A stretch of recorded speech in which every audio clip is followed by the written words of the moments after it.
Hey, what is up, everybody? It is Speed Dial. I am so excited tonight. Been really wanting to do this for some time, and of course have had lots of good Speed Dials recently. Had Sean Oz here last week. He actually came in and we hung out and went surfing together. Did some fun stuff out at his dad's ranch, and just really enjoyed ourselves.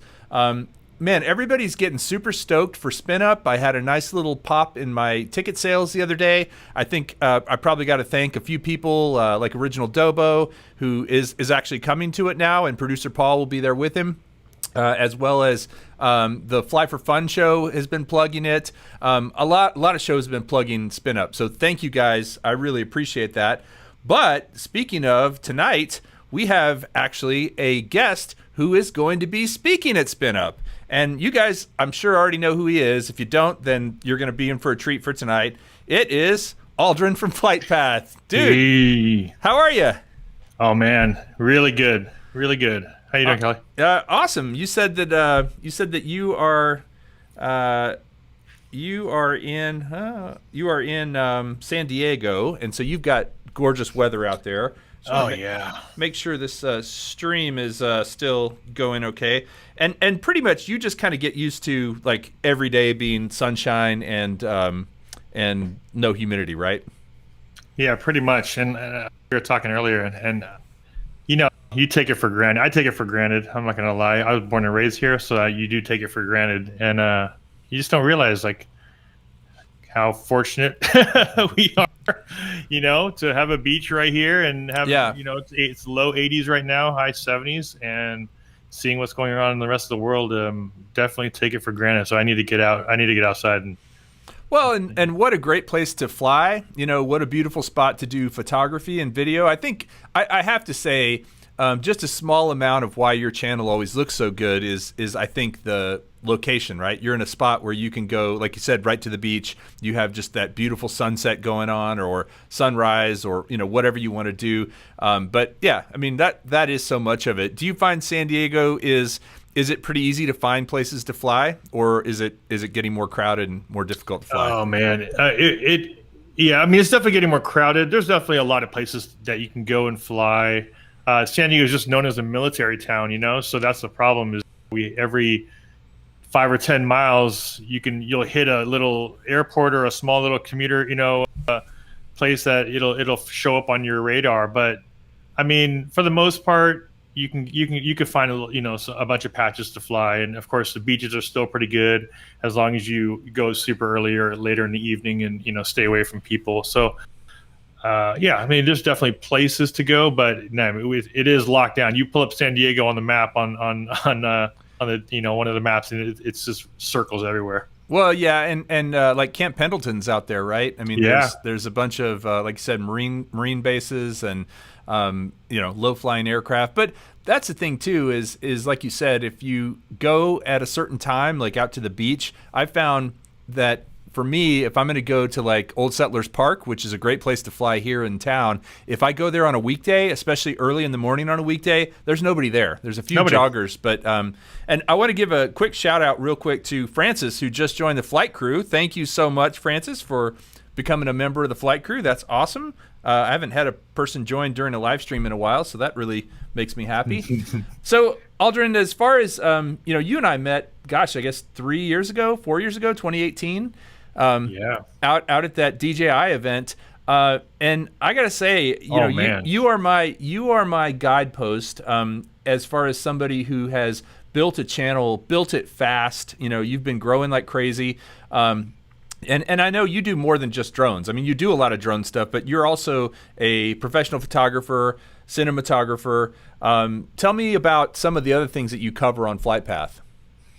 Yeah, most of the stuff, of course, is spawned off of the drone stuff, right? I mean, just in general, I've always done photography, videography for a while, but the drone space, of course, is just so unique for everybody that flies. You get up in the air, of course, you're getting one of a kind shots, no matter where you go and what you do. So, I mean, that the appeal there is for everybody, and I think that's what's great about it. But no, I mean, the whole creative space in general, the channel is, of course, 95% drones, but you also want to, it's your channel, right? So you want to also, there's things I use in general, like cameras and other action cameras, Osmos and some gimbals and things, a lot of accessories. And, for me, I look at it as going, if I use it, there's going to be someone out there that's also using it. So, what do I do? Do I make another channel for it? Not really. It's still in the creative space. We all use the same similar tools. So, I also want to be able to branch out the channel, but stay within the creative space. I think that's what we use. So, it'll be drones, heavy, of course, but I'll do some camera stuff in there, a lot of accessories, a lot of things that you might think that people know about, but they really don't, and I think that's what's unique about all of our channels, right? And that's when we first met and hung out, I think you were, I think when we were there, I think I was the smallest channel because we were there with me, you, Jesse, Farouk, iPhone Zach, Jerry Rig Everything, Jerry Rig Everything, yep. John Morrison. I mean, we were there with heavy hitters. So, we're the two people who brought cameras too, and no one else brought cameras. You and I were the two little guys. But I have to say that the folks that invited us were so gracious, and I remember going out to lunch afterward with everybody and just being like kind of starstruck by all these people hanging out. But to your point about the whole ecosystem of creative space, these accessories, I just discovered this thing right here, which I think you said you had seen some reviews of it. I saw it on Captain Drone's channel, and I would have never found this if it weren't for YouTube, and I'm super stoked about it. It's a sticker kit for the DJI FPV drone, as well as it has some fins, and it has a mount on top that you can mount it has a GoPro mount. Now, GoPro doesn't necessarily mean GoPro only, right? Because what I'm super stoked about is putting a Insta360 1R on top of the FPV drone. I'm actually going to do that tomorrow. Do you play with 360 cameras much?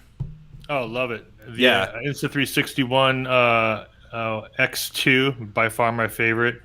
And then Insta360 Go 2. The Go 2 is amazing. Awesome. Yeah. I mean, especially for FPV. For what you get, for what you get with that tiny little camera. I mean, it's that's their software just crushes it, Hey, and real quick, I just want to say thanks to Bill with Metro Drones for the super chat, $19.99. Let's party like it's $19.99, Bill. Yeah. Bill was at SpinUp 2 years ago, which you weren't there, but you were actually at the original SpinUp, and you'll be back again this year, which I'm stoked about. But Bill and his wife actually spent so much time helping us get everything ready at the event, getting his wife helped my wife get all the food done, and nice. Bill actually was helping me take down pipe and drape and screens and projectors, and I mean a lot of people actually helped out. It was awesome, such a community effort. But thank you for the super chat, and then I also wanted to say thanks to Jay Young for joining the flight crew. Man, that's awesome. So Aldryn, as far as 360 cameras go, what is your process for taking the footage do you find yourself you're always shooting in like the highest possible 5K 360 mode, or do you use 360 cameras? Like Sean Oz uses the GoPro Max just like a regular Hero a lot of times, and then he'll use it as a 360 in certain cases. Because of that extra step of having to go in and post-produce everything in 360. What's your kind of process for that? I mean, for me, I feel like I put it out there, I use it, and I'm going to put it on this thing tomorrow. I'm actually going to mount it using this small rig. Let me see if I can get this guy out. And then I'm just going to fly around and try to do some interesting flights and chasing and stuff like that. But I never know what I'm going to get. Like, I don't really go into 360 with a plan. Do you? Yeah, most of the stuff I don't really hook it up to the drones too much. I did before when I had like the one of the brackets for the Phantom, and Insta360 came out with that other kind of crazy skeleton mount, but it really wasn't. It wasn't. It interfered with the GPS a lot. The original one did. GPS, a lot of jello, they didn't really have a lot of stuff dialed in yet. So having something like this definitely will probably work a lot better. And when I use the 360 stuff, it's only just basically throwing it on the stick and having a plan for it. There is that extra step of editing, and I think that's what kind of slows people down and not wanting to do it. And even myself, sometimes it's just like, oh man, you just can't drag and drop. That's kind of the reason why I like the Go 2, is because you know what you're going to get out of it, right? You just throw it into pro mode. Yeah. And I just half the time on the Go 2, I'll just dump it into the software, then don't even look at it. I'll just re-export it back out, because you'll get a solid super wide shot. It's gonna be in focus. The colors are gonna look good. I mean, it really is very bulletproof as far as what you get off of it. And one thing that they really improved greatly from the original Go to the Go 2 is the fact that on the case, like on the remote, you can see if you're recording or not. Because with the other one, every single time I'd have it on a drone or something, it's like a shot of me looking at it and pushing the little button and wait for that little blue light. So every single shot started with this, Oh, is it going? Okay. That's the OG original GoPro frame that you get. Remember back in the day? Yeah, every shot. Because the original GoPro didn't even have a screen. Nope. Right? I mean, you just kind of like, okay, is the red light blinking? Okay.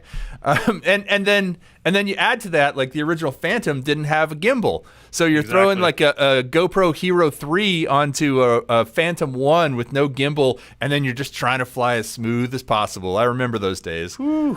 Hard mounted. Oh boy. Well, and then you get those little rubber things that look kind of like dampeners. That would kind of get rid of some of the jello. But the technique I found for that was just to put it in what they called attitude mode at the time, which was no GPS, and just like go and then let go of the stick, and it would go, and then it would just level out and just kind of keep coasting. Smooth. Yeah, that was always a shot. Actually, so Sam Burns just asked if I've tried the new Polar Cam from Caddx. No, but I'm actually going to order one from Newbie Drones. I don't have one. I don't have access to one, but I really are you familiar with that? Have you heard about it yet? The Polar Cam? No. It's a low light FPV camera, and I have seen some demos of it online. And you basically can fly in, like a parking lot with some street lights.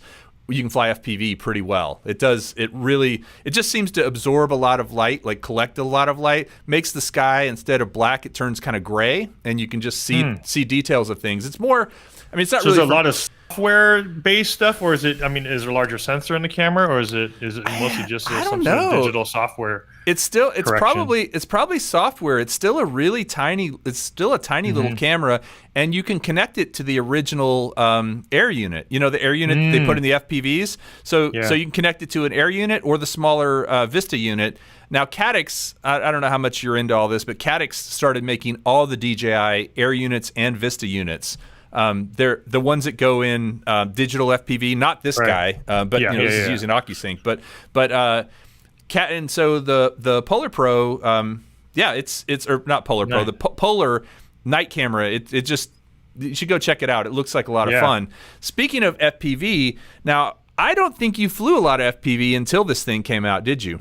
No, I actually just flew it this week too. Nice. I flew it again this week, mainly because I was also testing out the new GPC backpack that they have for the FPV drone. So I'm like, it gave me more reason to get out there and play with some stuff. So how is your FPV skills in horrible manual mode? Really horrible. I'm not gonna lie. I mean, there's no reason. I mean, yeah, it's super fun. Don't get me wrong. It's a blast. But you know, I actually enjoy it a lot. At the same time, I also like enjoy the speed of just sport and like kind of cruising like close to objects and close to the ground without feeling like the manual part is like, okay, one hit, I'm done, right? So yeah, for me, it's like I like the sport mode and then staying close to objects versus having to do the both. But I mean, but I did throw it in manual. I did do all the same stuff that we were doing when I first got it, and you know, trying to just, you know, get the cobwebs off. But yeah, it's definitely such a different rush again, and it just gets your blood going. I will tell you, I remember when it came out, and I remember several people that I knew didn't do FPV really. I mean, of course, DJI gave it to like Nurk, and they gave it to you know, Joshua Bardwell and some folks who are excellent FPV pilots.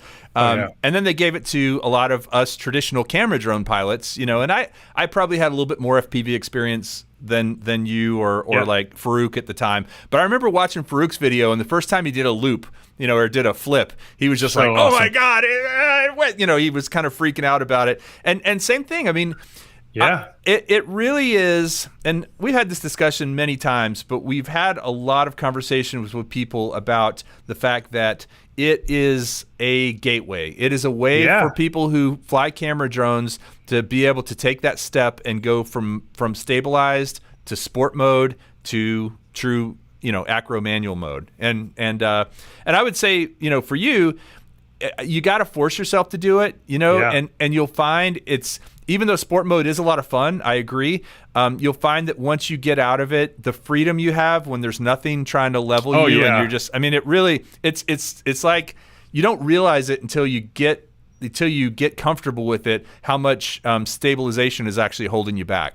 Yeah. Oh, for sure. I mean, and I think one of the things I didn't take advantage of more was, you know, and I think you had to play with the FPV drone more. It was that there's that switch, right, where you can actually prevent it from flipping, right? So I mean, even just those little safety features for a lot of people that haven't flown before really help, right? Just you know. But you can go very incrementally. You can really take baby steps. I mean, I hope when you come to Austin, we can go do a little FPV flying, and that would actually be a fun collaboration video. You crashing my drone? Yeah. That'll be a for sure one. Well, so we were talking ahead of this, and Aldryn's actually got some pretty cool stuff that he has made. Like, he's designed and made some cases for some camera drones. You want to tell us a little bit about those? Yeah, I actually don't have the actual drone on me, but yeah, I mean, this was something that I did release a little while back, a few months ago. Actually, that was the beginning of the year, end of the year. But it is really just a small case to carry your Mavic, you know, your Air 2 or Air 2S, as well as something like super small, like your Mini. And it's just meant to fill a gap where basically, if you don't want to carry around a big hard case, and you also don't carry around the pouch that they send you, if you buy the Flymore combo, it's really just to add a little bit more protection for your gear, but still be able to have it really small, toss it in your backpack, hang it off your belt, or throw it into your DSLR bag or anything like that. To just add a little bit more protection, but keeps everything as small as possible. So yeah, I made this thing from, I wouldn't say from scratch. I didn't actually sew the thing together, but you know, you actually grew the cotton and milled the polyester. You're like, I got to get my bag made. Oh man, yeah, but I mean, I love process for everything. So there's a video on my channel that talks about the whole process, where made a bunch of samples, we drew everything. Illustrator, did a bunch of test runs, sent a couple overseas, didn't like how it turned out. Started out with like a neoprene style, came up with this one. I'm getting these manufactured fairly locally here. It's about an hour away. So, I mean, I have control over the quality, changes, things like that. And I kind of liked having that control over it versus Yeah. just mass producing it, which I could save money, I could save people money, but at the same time, it wasn't there yet. Like you needed to have to go through those revisions to get it to where you like it to be. But yeah, and you're putting your name on it. I mean, it's not like something that you are just, if you're going to put your name on it, you might as well make it good, right? I mean, I think that's 100% something you got to do. I want to say quick shout out to Lee, who is from San Antonio, for joining the flight crew as well. Thank you for jumping in, and hopefully, Lee, I'll see you tomorrow. We're having a meetup down in New Braunfels. Yeah, the great place to fly. It's a big open sports field that's kind of in this valley, so you're protected from the wind, and it's got. And all around it is just kind of nature. So even if you fly out over the field a little bit, you're still flying over like an orchard on one side, and there's a lake on the other side. So looking forward to seeing. I know that Lee will probably be there. I know Kai will be there. I'm pretty sure Sunrise Water Media is going to be there, and I'm pretty sure that Michael Wright's going to be there coming down from Dallas. So great group to meet up with. That's cool. And one quick funny story. I'm all over the map, I know, but because there's so much to talk about. But we were joking. I was on a live stream on a different show earlier this week. I think it was on Monday, and we were just joking about Justine being a speaker at SpinUp, and you actually have worked with her, right? She's got some drone skills, right? You would be. I mean, I don't know why people are surprised. It's interesting. I remember like before when I would read even comments and things like that, like why would they give these drones to these types of influencers? I go, you kidding me? She is up there with Marquez and MKBHD, and she has more drone footage, high quality drone footage, than almost any other creator that's on the platform. And I think people just get kind of construed on like you should just be a this and this. And I go, she's a storyteller. She's a tech review storyteller, which is like so hard to do. Yeah. Like I don't think people realize how. I mean, we used to hear A-roll and B-roll, and I mean that's like cut and dry in a way. But to be out there to understand how to formulate and tell the story, and I did work with her. We did the RoboMaster release. Yep, I remember that. And that was the first time and with Farouk as well. And you just see how the process. It's always great to work or see the behind the scenes of how another YouTuber shoots. You can see how polished it is, and when she's flying and when she's everything is she's very focused.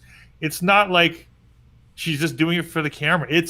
She is in sync with what she is doing and the tech that she's using.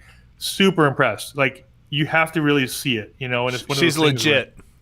Yeah, you watch any of their drones. She's traveling. She's going to every state and national park and all. I mean, every part of that has drone footage in it, which ties so well into the thing that I think people really don't realize. The hardest part about a video is the story, and she's got that on lock. So I think when you look at that piece, it's really, really good. Well, and it's that you mentioned about how she uses drones. A lot of us use drones for the sake of using drones, right? I mean, my channel, your channel, that we talk about them, whereas and how they can be used as a tool and the different ways and the accessories. She's actually doing that. She's using it. She's not focused on the drone necessarily. She's just using the drone as a tool to get the cool establishing shot or whatever. So it's part of that arsenal. But yeah, I mean, if you're gonna if you want to get her to speak at SpinUp, man, man, I know the audience would go crazy for that. But and then I also wanted to mention that we have listed, I think, 5 or 6 other speakers. And what I'm really excited about is we do have a good mix of camera drone people and FPV people coming to SpinUp as well as actually speaking at SpinUp. It's going to be a really good combination of both sides of the fence, which I think is super cool. because I feel like FPV is becoming more mainstream. More people are starting to do it, and I feel like camera drones. We can always up our game in that. Being able to get a better shot, learn a better technique. One of the things that I didn't really do before I started watching your channel was use filters. You kind of inspired me to start using more filters and make sure it actually flies a little, looks a little bit better. And it's so easy to do. Why not? If you can get a hold of them, you should definitely use them. Yeah, I mean, to be honest, like even when I first started, I hardly ever used them. I think some of my first videos, I did talk about filters and using them, but it was one of those things where it's like, is the ROI there for me to take the time? And I think a lot of people and a lot of times it's not, to an extent, right? It really depends on what you're trying to do. Like you said, like with a lot of these YouTubers, if the drone footage is not the primary, you can get away with just shooting some stuff because you're only going to use it for 5 seconds, right? Yeah, so right. No one's really going to know. But I mean, if your drone is the primary, where you're telling a story with the drone a lot more, or you're possibly using that footage for, royalty-free content, or somewhere along those lines, you want to be dialed in, right? So I think that's the difference. And then when I started getting more into filters, and using them then on my mirrorless cameras, now I feel like I can't go outside without a filter on my mirrorless camera on my Sony, because you just know what the controls are you can do on a bright day, but still be able to, like, I never really got so in depth with that until I started really doing videos, and you realize like it makes a huge difference. It makes a huge difference on the final output. And you're primarily A7 III, or what is your favorite Sony mirrorless? Yeah, A7S III. Okay. Yeah. What do you think about micro four thirds versus full frame? I've been shooting with GH5s for a long time, and I really like the GH5. I also have two Canon 5D Mark IVs, which are a little older. They're great cameras, not really as designed for video as the GH5 is, but I've heard rumors that the GH6 is coming out, and I'd been thinking about ditching Panasonic for Sony. I'd been considering that for a little while, but now they're talking about the GH6, and I've been hearing some of the specs on it and some of the things it's going to be able to do, and it's still going to be able to use all the same micro four thirds lenses that I have for the GH5, and I'm like, oh.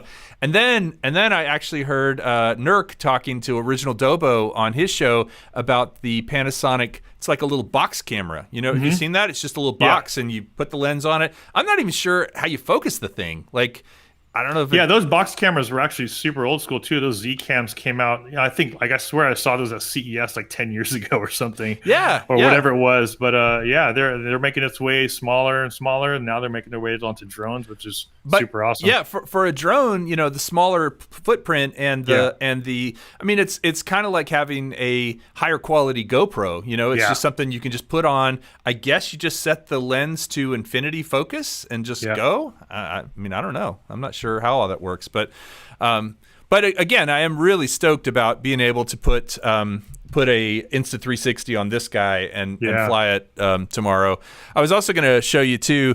I started using these Freewell filters on the FPV drone, and the biggest reason I have tipped this thing over forward a few times, and I have crashed it many times. I feel like it protects the camera. Like, it really does a nice job of just keeping the camera, if not just for the sake of getting better shots and being able to maybe slow your shutter down a little bit. These things really do. If you run into something like there's these things we fly through called the Red Devils.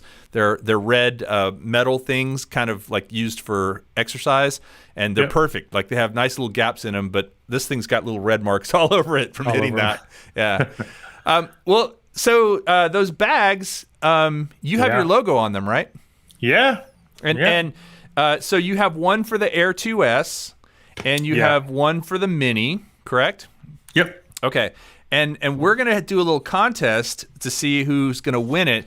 Now, you were telling me earlier, so stick around. I'm not going to tell you quite what it is just yet, but you were telling me earlier that they fit those drones really well, and the remote for both of them, because the remote is pretty much the same for both those drones. But that it's actually they're pretty flexible. Like, you could put something else in there. I mean, you could put, like, would a pair of headphones fit in there, or? Yeah, it really depends. I mean, like I said, when I made these, and one of the main reasons why I didn't go in one of the ways of like making a custom form fitting one is because I just wanted it to be universal, right? I just wanted it to be like, all right, I'm not bringing my drone today. I'm bringing like batteries and action camera stuff. So can I just use this? And this is literally just an all-purpose bag at that point. Yeah. However, there was no all-purpose bags that were designed to specifically be the exact size for the Mini or the Air 2. So that's the reason why I came up with those, is just to give you a little bit added, protection, but yet be a universal bag. So when you buy it, it's not just like I don't use the Mini anymore. What a waste, right? So and so many of those drones, the form factor is very similar or the same. I mean, you think about the Mavic Air 2, the Air 2S, right? They're pretty much exactly the same size. Yeah. So even if you had one, and like the Mini, it hasn't changed, but there's always going to be something that'll fit in there. I do want to, before we give one of those away, I do want to also ask how that works, more just from curiosity as a business person. Do you do like a big order of them and then fulfill them yourself, or do you have someone that fulfills them for you, or how do you get them shipped out? I ship them all out every day or whenever the orders come in, box them up with love by myself. Wow. So you could even autograph it if somebody wanted. Do you put one of those little things in it, the little things to absorb moisture, the little packets? No, unfortunately I don't. Now that you bring that up, I probably should. But the ones that say do not eat? Yeah, I know. I have a letter. Well, they're already they come wrapped already in a bag too. So then I have a little letter in there, but it's all done every day or whenever the orders come in. But as far as ordering goes, that was the reason why I got them done locally, as I can make smaller orders. I can probably definitely try to make it overseas, but you know how this whole issue right now with shipping and everything, it was one of those things. It's like I can't sit here and make a bag change and because of something that I didn't like. And I'd have to wait a month or two to get another sample and another month or two to get another sample. So, I mean, and plus I'm a huge advocate on trying to work as local as possible. So all my prints that I do, my photo prints, they're all done locally. I'm working with another company right now to do some other type of accessory kind of for my photography stuff done locally as well. So, when I can, I like to just be local because I like to be hands-on. I like to see the warehouses. I like to see the shops.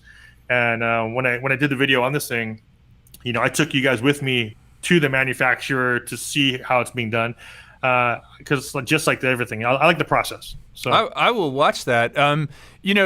I think that having a product like that, something that is has your brand on it, has your logo on it, is such a cool part of kind of spreading, getting people to have literally your logo and your name right in front of them all the time when they're pulling their drone out. That's why I've given away so many stickers and T-shirts over the years. Your shirts. I mean, it's perfect, right? It's such good, so good for the community and your brand. So I mean, well, thank you. Yeah, that's awesome. Well, so we're going to give away one of these, and as Aldryn said, the good news is that if you have an Air 2S or you have a Mini, not a Mavic Mini, or a Mavic Mini, either Mini 1, Mini 2, or SE, or an SE if you're not from the US. Yeah. Any of the above. If you have any of these, you will be able to. You will be able to use it. And then if not, you could just take it out and stick your battery, your little prop extent, you could just load it up with other stuff and then it's not going to rattle around in your bag. So here is the question we are going to ask. And the first person to get the right answer in the chat is going to be the winner. I've got the chat open. I'm going to try and keep up. Aldryn, you got it there handy? Yeah, I got it here. Okay. Let's try it. I'm notorious for getting this wrong, getting the second person to... One vote? Are we doing what? You get one try? Or are people just going to keep adding... I think it'd be really hard to keep up and be able to tell if they did it. So I think it's just until... I wish it was just one. I know, okay, right? yeah. You know what? Actually, that's a good point. If you get it right and you've already voted... then you only get one guess. Everybody gets one guess. That's brilliant. Yeah. That is, thank you for that. Everybody gets one guess, and if we see you guess twice, you're disqualified. There you go. So even if you got it right on the first time, if you guess twice, you're disqualified. You're DQ'd. You're out. So just one guess. So you're gonna have to really think about it. study this face and study that face. That face is much better looking than this face. But study these two faces for a moment. And the question we are going to ask you is, if you were to take the age of Aldryn and myself and add them together, what does that number equal? And so, let's see how fast people first person to get the right answer. And like I said, if you guess twice, you're out. So we're going to go through and look, see how slow see how slow this happened. Look at this. Yeah, actually, I don't see any answers yet. Nothing. Okay. See, people are trying to like Google. People are trying to look up some other things. I'm sure. Okay, Matt says 102, 90. Here we go. Here we go. We're getting into it. Mike says 90. No. 6. Oh, I like that. Johnny I'll Drone take that. Flyer. 86, 98 from Zebmeat. All right, pause. I love this one guess thing. Yeah. No. Keep an eye on what other people said, because as soon as we see it, we're gonna know. Boy, you guys are kind of dancing around it a little bit. Yeah, and you see the dancing. Now people are looking, and then they're gonna try it again. Okay, everybody's got their one guess. I'll tell you what. Whoa. Look at this, dude. We're still going. I know. We are still going. Just look at those numbers and then kind of do one that's different. Yeah. Because some people have said the same thing and they were very close. This is hilarious. This is awesome. 23, says Francis. All right. Thank you, Francis. That makes us feel good. I know it's like I'm 21 and he's 1, right? So, so I guess maybe. Oh! Brad got it. There Yes. is, Yep. Although that was his second guess. Oh, yeah, you're right. Brad. Well, maybe he didn't hear. Whoever hasn't gone yet now can swoop in. First one that says it. Brad. Did everyone go? Maybe everybody already went. Oh man, that'd be a shame. I was actually just about to say we'll allow second guesses. Because it felt like maybe everybody had went. All right, Dustin. Is that your first one? Is that Dustin's first one? Let me take a look real quick. Let's see. Yeah, patience is a virtue. Look at that. He just waited around. Yeah, it's kind of like the person that guesses $1 and the price is right. That's exactly it. You're right. I'm looking for Dustin. I think that is it. That's his first one, I think. Yep. Yep. That's definitely. funny. All right, Dustin the Wind. There you go. Dustin Gable, he's actually won something on my show before, so congrats, Dustin. The answer was 94. We'll let you figure out the division of that, but we'll leave our actual ages to your guys' guess. But 16 plus 18 equals 34. So Dustin, I'll tell you what. Hit me up, Kelly at Ready Set Drone, or contest at Ready Set Drone is probably better for this, and then we'll figure out if it's going to ship from Aldryn or from me, or how we're going to get it to you. And then also let us know if you want the Mini or the Air 2S. But it's funny because some channels do just do like a random guess. And Brad, by the way, I don't know if you caught it, but you had the right answer with 94. You just had already guessed once, and so guessing twice got you DQ'd. Dude, that is so good. Is it your birthday, by the way? Somebody just said happy belated, Aldryn. Or was it your birthday? Yeah, it was last week. Nice. Okay, well, see, that number would have been different if we had done this a week ago. It would have been 93. That's right. And I also want to just give a shout out to my grandmother, who, even though two of us together are 94, she is older than that. She is actually 95. And so, yeah. Yeah, awesome. So, yeah, congrats to Dustin. So, Aldryn, as far as stuff you've got going on, you've got your product that you're selling. You've got, of course, YouTube that you're doing. Are there other things? Other things like, I know you sell prints, and I know you sell some that are printed on really big format. Is that what's kind of the main mix of your income and revenue and everything? What do you find is the most popular thing, or is it just a combination of everything? Yeah, definitely a combination. I just recently, honestly, I haven't even posted in the last couple of weeks. I took a little summer break. I needed to hang out with the family for a little while, so it actually felt good to not to not do much. But I just did an installation over in Coronado, which is a Coronado Island over here, which is Yeah. a beautiful place. If you guys haven't come down to San Diego, but one of the most iconic photos I got was there's actually a shipwreck in Coronado that only came out back in 2015.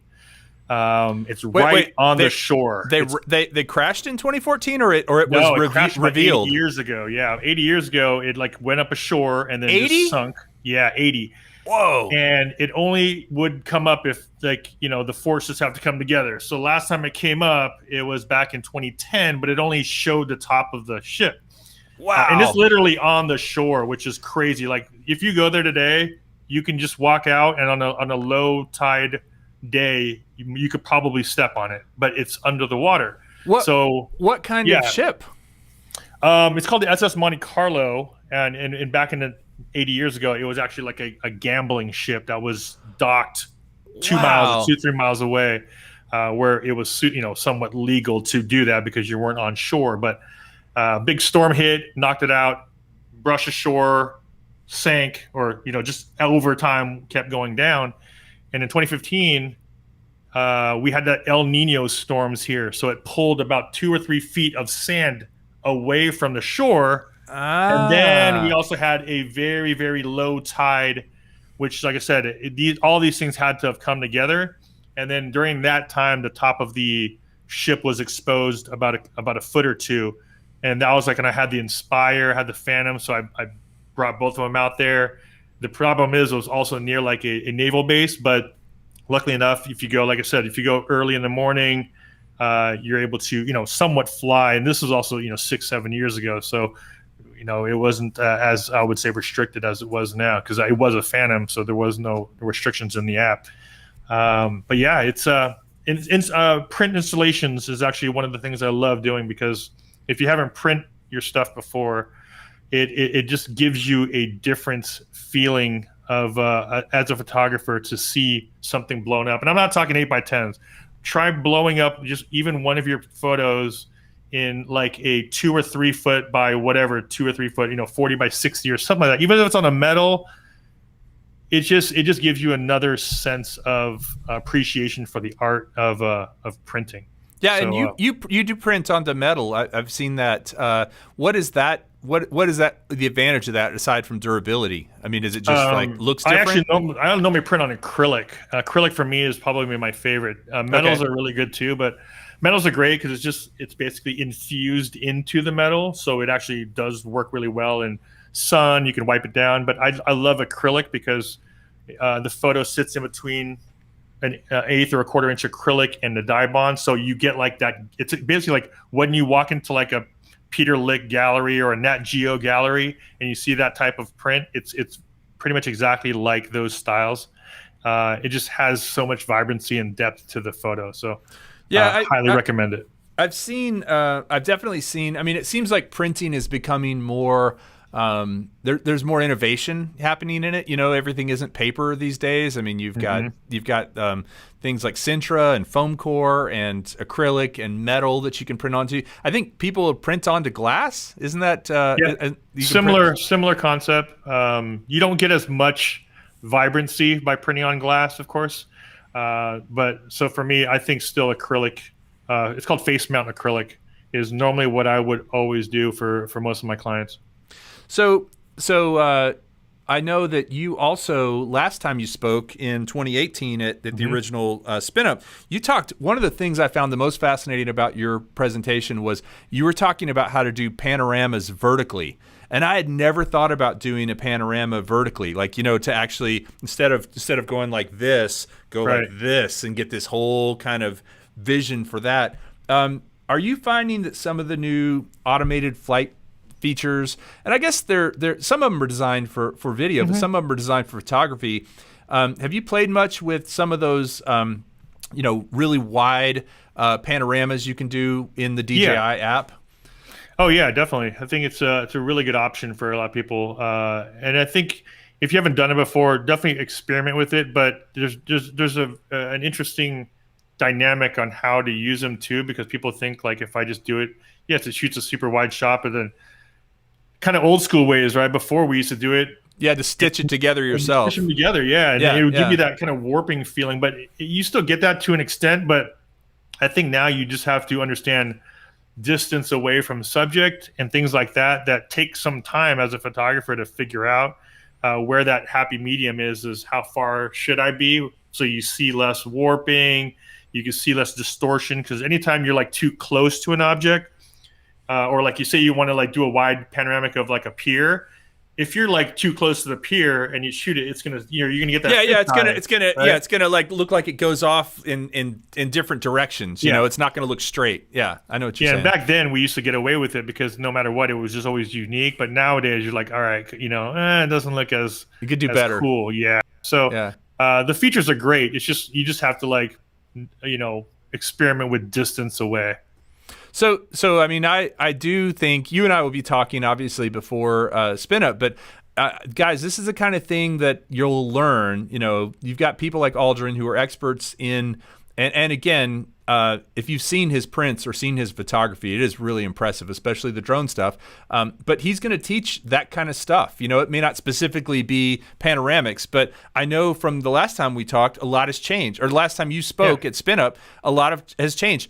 An interesting topic for you to cover, and maybe even a workshop, because I think we're going to do main sessions and then some little workshops, would be how to get the most out of those pre-programmed both photo and video things within the DJI Fly app, because there's so many of them, it's almost overwhelming. Like, you know what I mean? It's like, oh, there's this and there's this and there's this and there's, and it's like, okay, I'm not going to mess with any of it. But I know every time I do mess with one of them, especially the photos, because you're right. If you get the right distance from something, it just looks really cool. You get the whole sky, you get the whole ground, you can get the Pennybacher Bridge, which is this really beautiful bridge in Austin that goes over Lake Austin that's like got a kind of warp to it. You've probably seen pictures of it or driven over it or whatever, but that is a great subject for those kind of photos.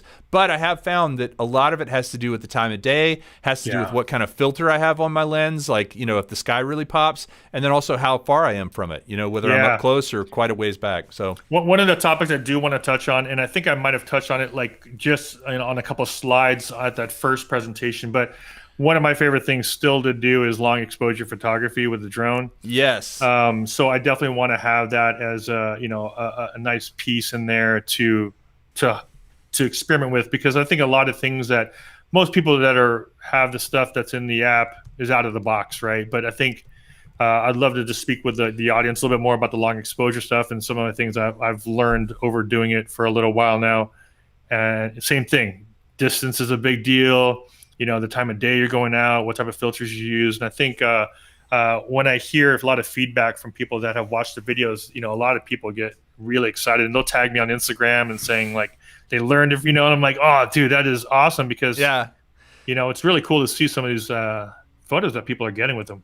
And it really it comes down to just wanting to push yourself a little bit, just like going from sport mode to acro on FPV, going from just pushing the button and letting the software do its thing to planning and filtering and planning your time of day, and participating more, and you'll get better results from it. And that's the kind of thing I think you'll learn, and you're going to learn that at SpinUp again, not only about photography drones and video drones, but also about FPV. I mean, there's a lot of great Christian Malika, who wrote the book FPV Flight Dynamics, is going to be there. So it's if you aren't coming to SpinUp yet, go check it out, dronespinup.com. There's my little plug. Yes. And what's really cool, Aldryn, is a lot of folks who came the first year are coming back this year. Like, there's going to be Steve Carpenter, I believe, is coming out for it, and I know Chris Hope will be there, and folks who were at the very first one are coming back. And then we've got all these new faces that folks I've been online with, like Captain Ray Kelly.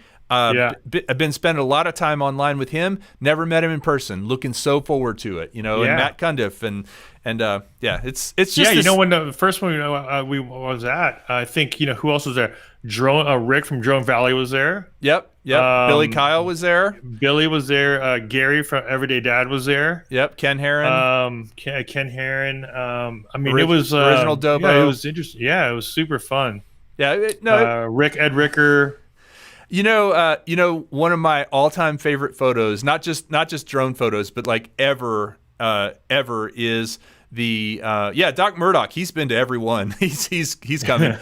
Is that photo of you with the confetti, like the very first one you did, where you were just kind of stretched back like this, and the confetti was coming down, and then we did it with the whole group. But I got to tell you, I got in some trouble for that. The confetti was, I'm banning confetti. If we do it, we have to do it outside or something. Or maybe. That cleanup was not fun. Well, it wasn't that. It was just the fact that we couldn't really, confetti is just one of those things. Once you do it, it's very hard to get it all up. Thank goodness that Jerry from Mesquite Drone Interest Group had a leaf blower, because he brought it in and it was like, remember that? Pushing it all over.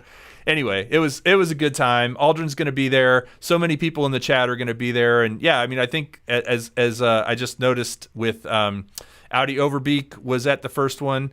I just noticed Doc Murdoch is, man, I remember meeting him for the first time at the first SpinUp. He had brought this FPV contraption that he had built. It was a giant wooden thing, and it looked like a home model kit that he had built, and he had it all geared out with FPV. Right.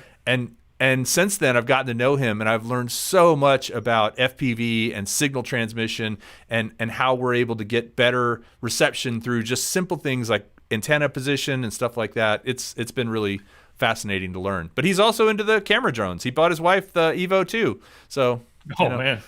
It was good. That first spin up when we did that. I mean, it was like, I remember it was like a huge, like when Ed went outside and started flying, it was like, that was still kind of early FPV for at least most of us. None of us had ever seen flying like that before. My mind was blown. I was like, dude. He did the Rubik's Cube. You remember that one? It's where you go up and you go like all six directions and then come down. Yeah. Ed has told me that he is trying to get out of a possible work commitment to be able to come. So Audi was in 2019, not 2018. But anyway, I do hope you guys will check it out, and we'll tell you that the speakers are going to be fantastic. But it's really about just meeting people and hanging out, having that fun. So, and you guys, when you came down, you brought the family, right? And you guys went up to Waco and checked out the silos and stuff. Is that right? I'm hoping to do that again. I just went with Sean Oz to Waco, and there is a water park there. Now it'll be November, so not really the best thing. But living in California, do you surf at all?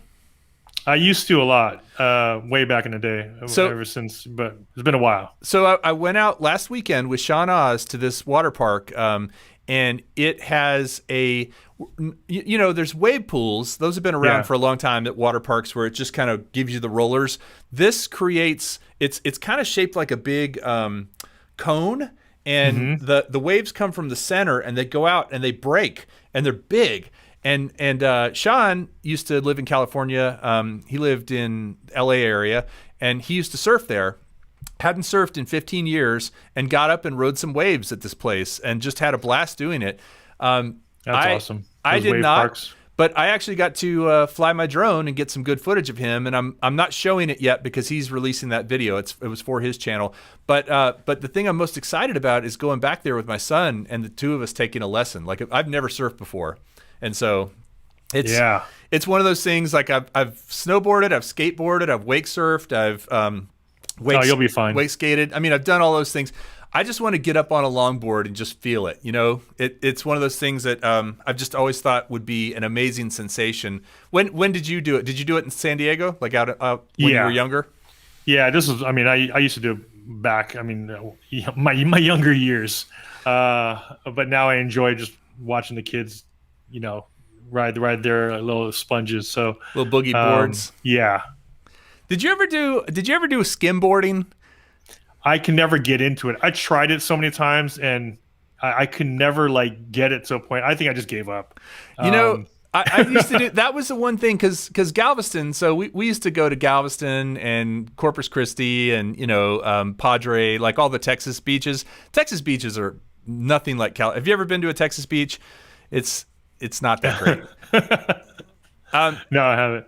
The problem with Texas beaches, number one, it's in the Gulf, so you don't really get much in the way of waves unless there's a storm. But number two, the Mississippi, we're close enough to Louisiana where the Mississippi comes out, I guess, at the port of New Orleans, I think, and goes into the Gulf. And it's funny because I never realized this, but the water in Galveston is brown. It's just murky and sandy. And it's not that it's dirty. Well, it is kind of dirty, but it's all the silt from the Mississippi that causes that. And I never knew this until somebody told me. If you go like a mile or two offshore, it's crystal clear. It's like blue water. It's just that silt from the Mississippi that happens to hit right in that area. So you don't get that clear water that you guys have in California, and you don't get the same kind of waves. And also the water tends to feel the water. Chris Hope says, "Don't go so you won't be disappointed." I mean, it's it is nice. It is nice that Texas has beaches, and I'm not dissing on them. Galveston's a cool little town. Like if you ever get a chance to go there, it is on an island. And you mentioned Coronado earlier. I actually saw a video about Catalina Island, which looked really cool as well, where I've never been. But Galveston's a little island, and it's got a cool culture. It's got a place called the Strand, which is a street that has all these old shops and stuff like that. Yeah. But the beaches are, if you're used to California. Yeah, I mean, speaking on this live now, I mean, I just need to get out this weekend and this week and enjoy it. And I think that's, like I said, we take it so much for granted. It was actually great to have family in town because they always want to go to the beach, and I'm like, why aren't we doing this more? Yeah. So, it kind of forces you to do it. You're like, okay, we're gonna go do the thing I wish we did more often. Well, Aldryn, man, I really appreciate it. I think we're going to wrap up. I try to keep this down to an hour because there are other drone shows going on after this. And by the way, Johnny Drone Flyer created a really cool list of all the live streams that are going on.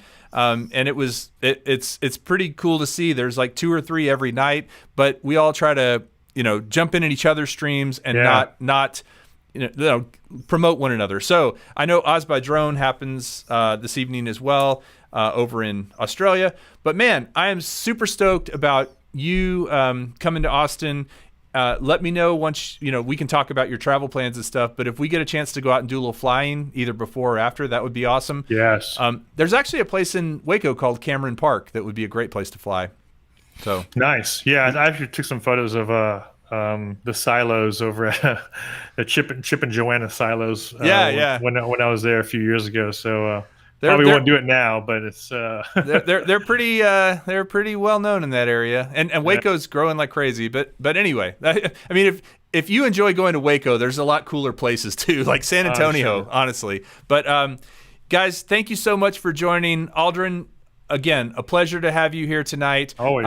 I'll follow up with Dustin to get his info so we can ship him his prize.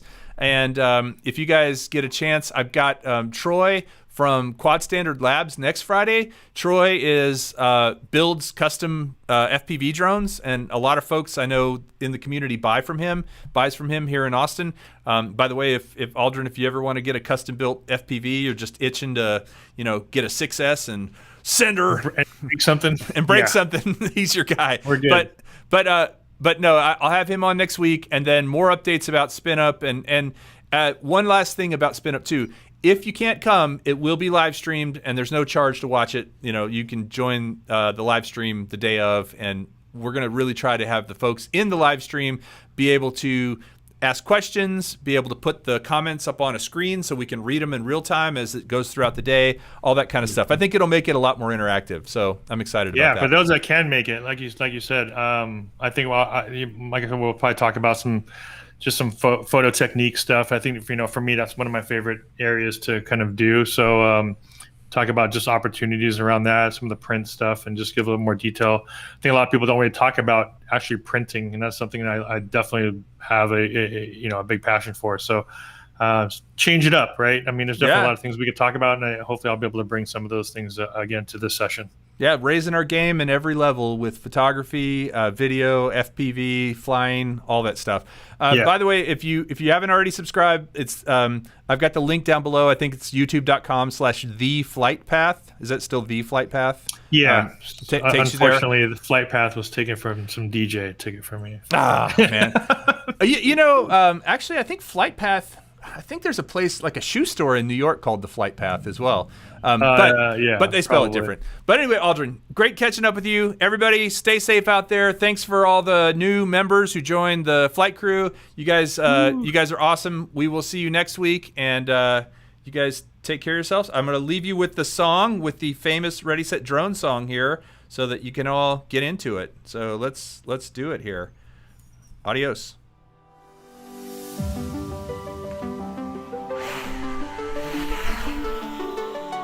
When I fly, I won't fly alone. I'm gonna fly with Ready Set Drone, 'cause Ready Set Drone will always fly with me. Flying fast and flying free, flying with friends is the life for me, 'cause Ready Set Drone is my community. Goggles and rotors and FPV, props and motors and ESCs, gimbals and cameras are what we used to fly. Sharing stories and swapping tales, amazing triumphs and epic fails. How will you know if you don't ever try?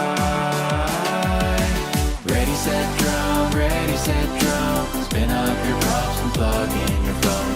Fly with us and we think you'll agree. Ready, set, drone, what's the point of flying alone? Flying with friends will make you feel so free.